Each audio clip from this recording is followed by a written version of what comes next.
అతను, అతని తల్లి, అతని చెల్లి మొత్తం రోడ్ షోలే 5 ఏళ్ల పాటు తిరిగేసి నా బిడ్డని జైల్లో పెట్టారని ఆ తల్లి, నా అన్నకి అన్యాయం జరిగిపోయిందని చెప్పి ఈ చెల్లి.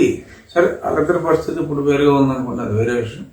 బట్ ఇతను మరి 3600 చిల్లర కిలోమీటర్ల అడుగులతో సహా లెక్కెట్టుకున్నాడు. మరి ఆ పాదయాత్ర ఇప్పుడు ఎక్కడ పెట్టాడు మీటింగ్లు?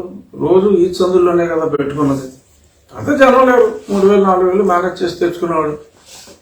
ప్రతిపక్షం అప్పుడు పాలకపక్షం కుట్రలు చేయాల, 4 తోపులు తోసి తర్వాత హాస్పిటల్లో ఓం నమ శివ చేయాలనే ఆలోచన వాళ్ళు చేయలేదు, వీళ్ళు చేశారు అనే అనుమానం నిజమని ఈ ఆర్డర్తో మరి ఈ చీకటి జీవోతో వెలుగులోకి ఇవాళ ఉదయం వెలుగులోకి వచ్చింది. రెస్ట్రిక్షన్ అంట.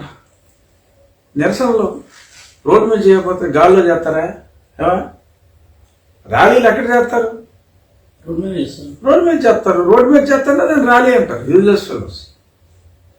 ఎక్కడ ఒక వేరే దగ్గర ఎక్కడో గ్రౌండ్లో ఓ మీటింగ్ పెట్టుకుని ఆ మీటింగ్ ర్యాలీ అంటారా? రోడ్డు మీద చేసేదాన్ని ర్యాలీ అంటారు, వేరే గ్రౌండ్లో పెట్టేదాన్ని మీటింగ్ అంటారు. అసలు ర్యాలీ నువ్వెవడమే చేయటానికి? అసలు బుద్ధి ఉందా? ఎవడు తీసుకొచ్చాడు?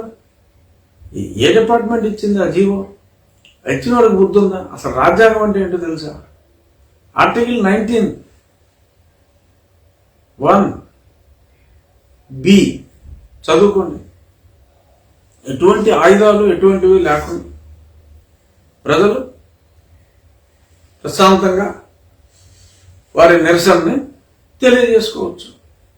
That is the right given by the constitution to every man. So కాబట్టి నువ్వు అసలు రెస్ట్రిక్షన్ పెడతానికే లేదు. కోర్టుకి వెళ్తే 5 నిమిషాల్లో కొట్టేస్తారు దీన్ని, ఏం ఇబ్బంది లేదు. మీరు ఎన్ని మాయామత్యంద్ర వేషాలు వేసినా, ఎన్ని విమానాల్లో ఎన్ని పంపించినా, కోర్టులో అయితే న్యాయం జరుగుతుంది, ఇబ్బంది లేదు. హైకోర్టులో కాకపోతే సుప్రీంకోర్టులో ఇంకొద్ది రోజులు టైం పడుతుంది తప్ప అరచేతితో సూర్యకాంతిని ఆపలేరన్నది అంత నిజం. రాజ్యాంగాన్ని నువ్వు మార్చలేవా జగన్మోహన? నువ్వు మార్చలేవు రాజ్యాంగాన్ని.